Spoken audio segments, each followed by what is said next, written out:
안녕하세요 여러분. 오늘도 이렇게 영상을 통해 만나 뵙게 되어 무척이나 반갑습니다.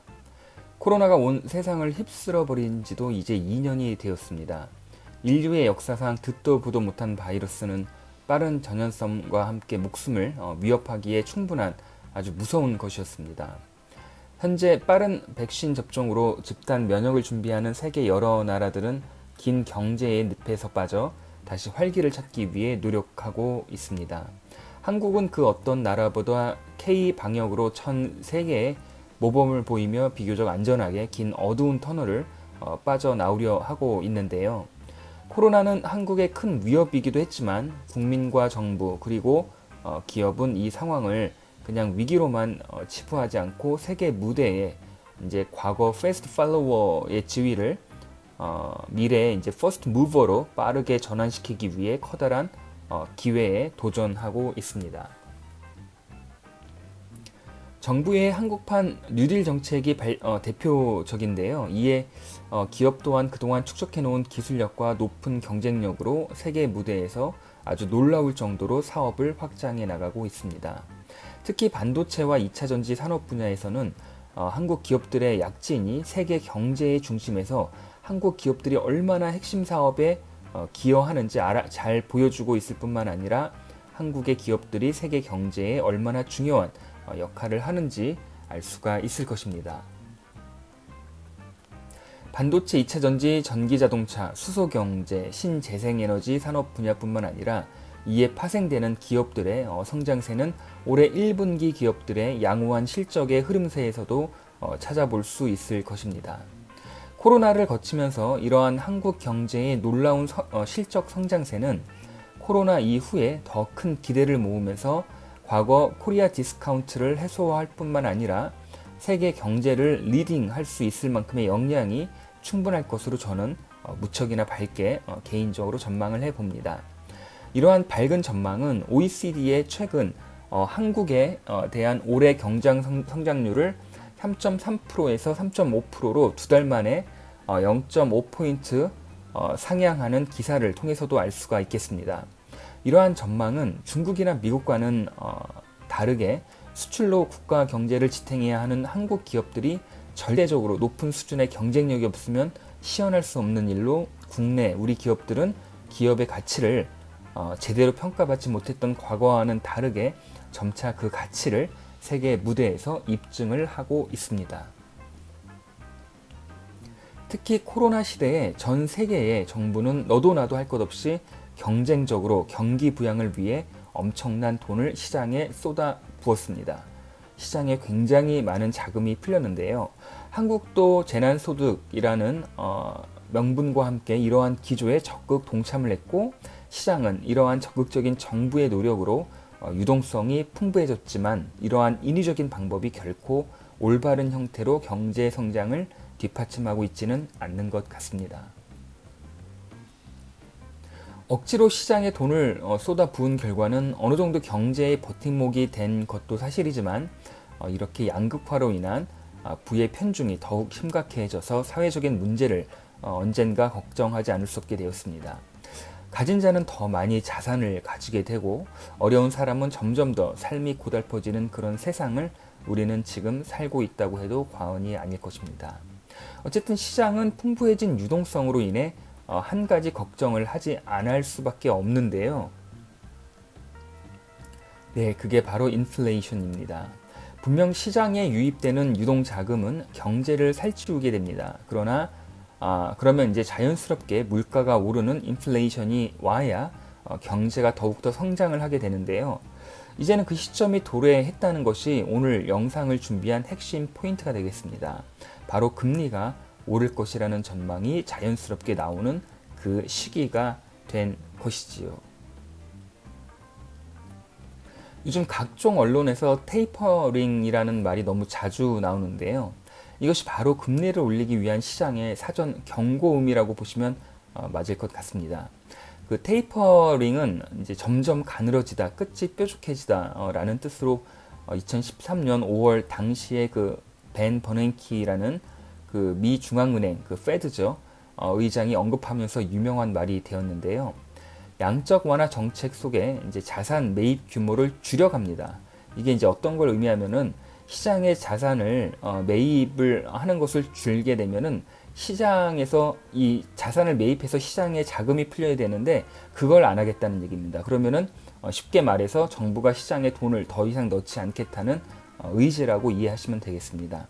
테이퍼링이 본격적으로 시행이 되면은 신흥국 같은 데서는 이제 달러 자금이 빠져나가서 이제 일부 국가의 경우 외환 위기를 당할 가능성도 있는 충분한 대처가 가능성이 있는데요. 우리 당연히 이제 한국은 워낙 이제 기초 체력을 탄탄히 그동안 이제 키워왔기 때문에 이러한 유동성 위기에 충분한 대처가 가능할 뿐만 아니라 비교적 양질의 이제 성장이 기대가 되기 때문에 위험보다는 반대로 기회가 되는 측면이 더할 것으로 저는 개인적으로 좀 분석을 해봅니다.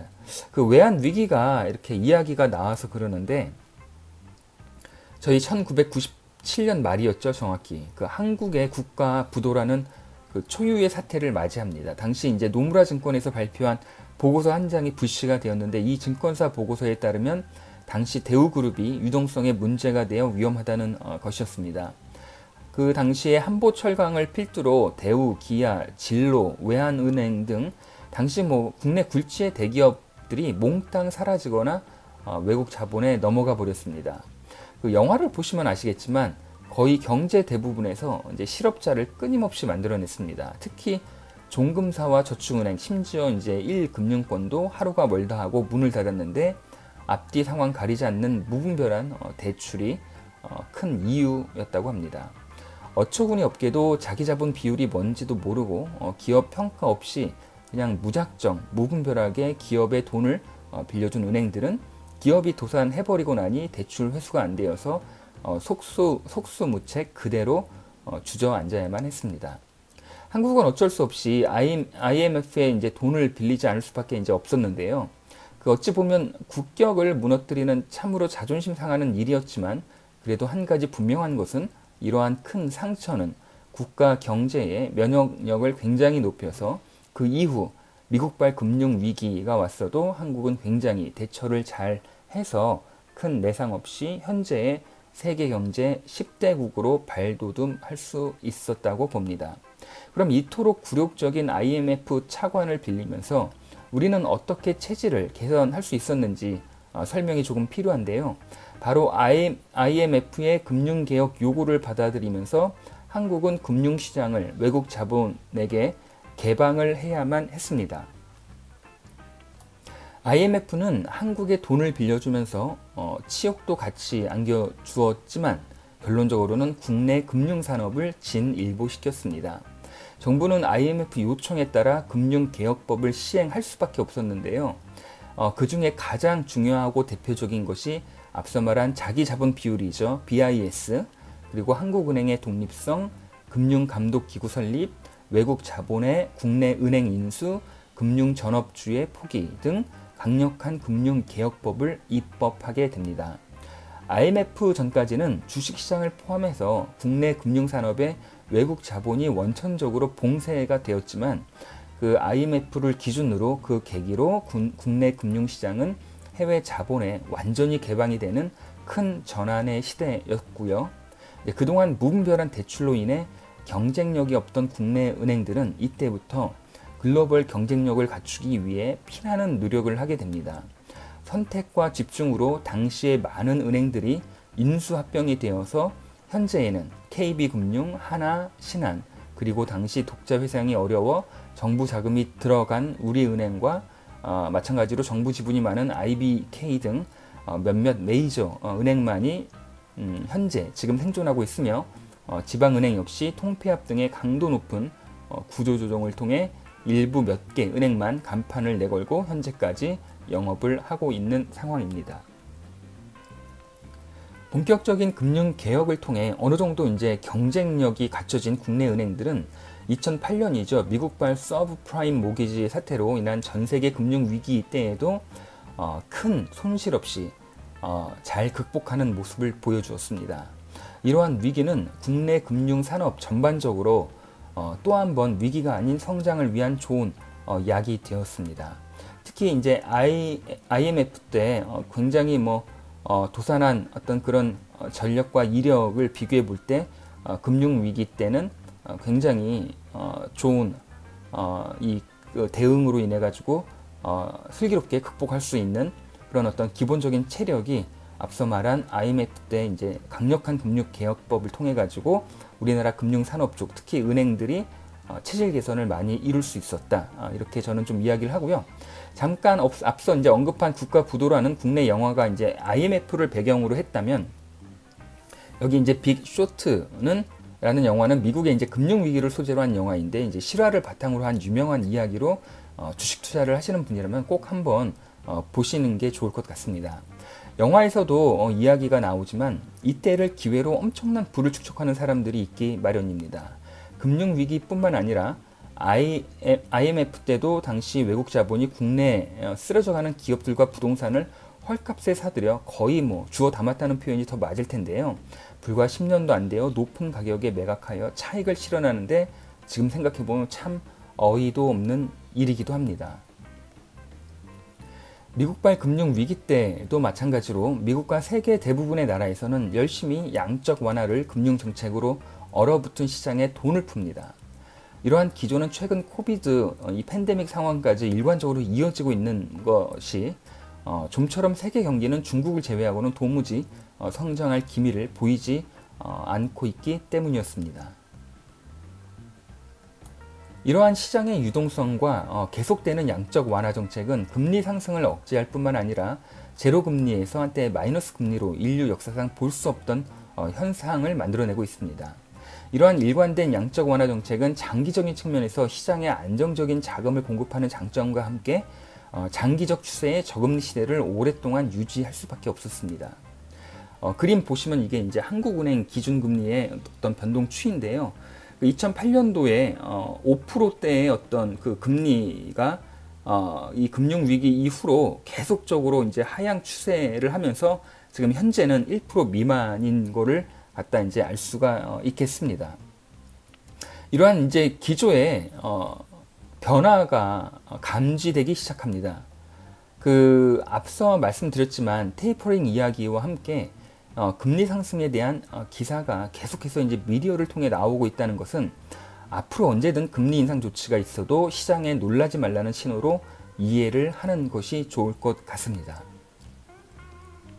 그 한 예로 한국의 이제 주요 지표 중에 하나인 경제 성장률인데요. 그 왼쪽은 연간 그리고 오른쪽은 분기별로 그래프를 그려 놓았습니다. 이제 코로나로 인해 한국은 19년과 20년 성장이 멈추고 오히려 역성장의 기조를 보이고 있지만 이것을 오른쪽과 같이 분기별로 그려보면 확실히 반등하는 것을 목격할 수가 있겠습니다. 이것이 이제 미국과 중국과는 엄연히 다르다는 것이 성장률 상승의 주요한 요인이 양적 완화보다는 기업의 이제 실질적인 이 실적 회복세에 기인하기 때문에 굉장히 양질의 성장이라는 것이 저는 눈에 지금 보이고 있습니다. 이렇게 경기가 회복되는 뚜렷한 신호를 느낄 수 있는 부분이 바로 고용률입니다. 금리 상승의 가장 큰 기준이 이 고용률인데 이제 아시겠지만 한국은행은 미국 연준 눈치를 안 볼 수가 없겠습니다. 미국 연준에서 금리를 인상하면 한국은행은 금리를 인상하지 않을 수가 없어요. 이제 왜냐면은 미국 달러가 비싼데 굳이 한국에 미국 시장에 이제 그 상품 금융 상품들이 채권 등 금융 상품들이 굉장히 이제 비싼데 굳이 불확실한 한국에 저금리에 돈을 맡길 외국인 투자자는 없지 않습니까? 그러니까는 한국은행은 당연히 그 금리를 미국 기준 금리보다는 훨씬 높게 책정하는 것이 일반적이고 늘 그래 왔습니다. 그렇다면 이제 미국 연준에서 이제 금리를 인상하는 기준이 중요한데 이 기준이 바로 고용률입니다. 고용률이 이제 경제 성장이 어느 정도 이제 진행이 되면은 고용률이 올라가잖아요. 그러면은 이 고용률이 올라간다는 것은 이제 금리를 올리기에 충분한 요건이 되는 것입니다. 그래서 미국의 최근 고용률 추이를 봤을 때 양호한 추세라고 한다면 금리 인상을 조치할 가능성이 점차 커진다는 것이죠. 특히 한국 경제는 현재 OECD에서도 2달 만에 기대 성장률을 0.5%포인트를 올릴 만큼 경기 부양이 본격적으로 나타날 조짐이 있기 때문에 이러한 것이 고용률을 높이는 데에도 영향을 미친다면 한국은행 입장에서는 그 이번에 금리가 동결이 되었지만 확실히 금리 상승에 대한 충분한 여건이 형성되었다는 것은 너무나 분명한 사실이라 하겠습니다. 자, 이렇게 금리 상승에 대한 기대감에 있어서 가장 혜택을 받을 산업군은 당연히 은행을 포함한 금융산업 쪽의 종목이라고 할 수 있을 것 같습니다. 국내 메이저 은행들은 98년 IMF의 파고에서 엄청난 희생과 각고의 노력을 통해 물론 자의적인 것이 아니라 외부의 어떤 요인 덕이었지만 이것으로 인해 경쟁력을 높일 수 있었고, 더불어 2009년 금융위기 때에도 그렇고 코로나 팬데믹에서도 아주 훌륭한 실적을 시현해내고 있습니다. 하지만 이런 높은 실적과 자산 가치를 가지고도 지금까지 제대로 된 평가를 받지 못한 이유는 글로벌 저성장으로 인한 장기 저금리 시대를 맞이하면서 더 이상의 성장을 기대할 수 없기 때문이었는데요. 이것은 은행의 가장 기본적인 사업 모델인 예대 마진을 통한 실적이 아무래도 은행의 매출에 있어서 근간이 되기 때문이 아닐까 생각이 되어집니다. 그러나 이제는 금리 상승의 기대감과 함께 은행이 더 이상 예대 마진을 통한 은행업에만 머무르는 것이 아니기 때문에 저는 앞으로 그동안 저평가로 묻혀 지내온 금융주들 중 은행주들의 약진이 많이 기대가 될 것으로 내다보고 있습니다.